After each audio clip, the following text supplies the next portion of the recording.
A'udzubillahi minasyaitonirrajim. Bismillahirrahmanirrahim. Nahmaduhu wa nusalli ala rasul.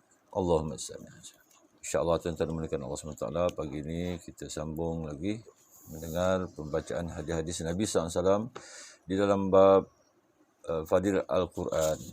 Ini dalam bahagian kedua, kelebihan surah-surah pendek. Allahumma salli. Hazrat Abdul Malik bin Umar radhiyallahu an meriwayatkan secara mursal bahawa Rasulullah sallallahu alaihi wasallam bersabda, dalam surah Al-Fatihah terdapat penawar untuk segala penyakit. Masya-Allah. Hadis riwayat Darimi dan Baihaqi. Hazrat Abdul Malik bin Umar radhiyallahu an meriwayatkan bahawa secara mursal bahawa Rasulullah sallallahu alaihi wasallam bersabda, dalam surah Al-Fatihah terdapat penawar untuk segala penyakit. Allahumma salli. Hadis riwayat Darimi dan Baihaqi. Keterangan kelebihan surah Al-Fatihah terdapat dalam banyak hadis. Dalam satu riwayat dinyatakan bahawa seorang sahabat yang sedang mengerjakan solat sunat, Rasulullah SAW telah memanggilnya. Oleh kerana beliau sedang bersolah, maka beliau tidak menyahut.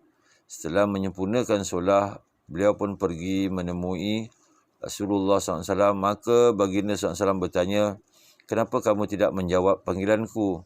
Beliau telah memberi alasan bahawa pada ketika itu beliau sedang bersolah. Rasulullah SAW bertanya, adakah kamu tidak membaca ayat Al-Quran? Ya ayyuhallazina amanus tajibu lillahi walir rasuli iza da'akum. Wahai orang yang beriman, sahutlah panggilan Allah SWT dan Rasulnya apabila mereka memanggil. Masya. Surah Al-Anfal ayat 24. Seterusnya Rasulullah SAW bersabda, saya ingin memberitahu kamu satu surah yang paling afdal dalam Al-Quran. Surah itu adalah surah Al-Hamd, yakni Al-Fatihah, yang mempunyai 7 ayat. Ayat-ayat ini ialah sab' masani dan mewakili keseluruhan Al-Quran yang agung. Telah diriwayatkan oleh setengah ahli sufi bahawa segala yang terkandung dalam kitab Allah SWT yang terdahulu terdapat dalam Al-Quran, dan segala kandungan Al-Quran terdapat dalam surah Al-Fatihah, dan apa-apa yang terkandung dalam surah Al-Fatihah terdapat dalam Bismillah, dan apa-apa yang terdapat dalam Bismillah adalah terdapat pada huruf pertama, iaitu ba. Diterangkan dalam tafsiran bahawa ba di sini bertugas sebagai penemu, iaitu huruf ba memutuskan hubungan seseorang hamba dengan segala perkara yang lain dan menemukan dengan Allah SWT. Sebagian ulama menambah lagi keterangan ini dengan berpendapat bahawa apa-apa yang terdapat dalam huruf ba terkandung dalam titik pada ba itu, iaitu titik wahdaniyah. Dalam istilah tasawuf, titik wahdaniyah membawa makna sesuatu yang tidak boleh dibahagi-bahagikan lagi. Allah. Sesetengah ulama telah dinukilkan berkata bahawa dalam ayat iyyaka na'budu wa iyyaka nasta'in, akan dikau kami sembah dan akan dikau kami meminta pertolongan, terkandung segala hajat dunia maupun agama. Allah. Rasulullah SAW diberitakan telah bersabda dengan satu hadis, demi zat yang nyawaku dalam genggamannya, tidak ada satu surah pun yang sempurna ini pernah diturunkan sama ada di dalam Taurat, Injil, Zabur atau sebahagian yang lain dalam Al-Quran. Para masyayikh mengatakan bahawa membaca surah Al-Fatihah dengan penuh kepercayaan dan keyakinan akan menyembuhkan segala penyakit, sama ada penyakit rohani atau jasmani, penyakit zahir ataupun penyakit batin. Al-Fatihah yang ditulis akan dijadikan sebagai tangkal, dan juga menjerat Al-Fatihah yang ditulis adalah berfaedah bagi mengobati penyakit. Terdapat dalam kitab sihah, yakni kitab-kitab hadis yang sahih, bahawa para sahabat radhiyallahu an pernah membaca surah Al-Fatihah dan menghembuskan ke atas orang yang dipatuk ular atau disengat kala jengking. Orang itu terkena sawan dan orang gila, dan Rasulullah SAW sendiri mengharuskan perbuatan ini. Allah.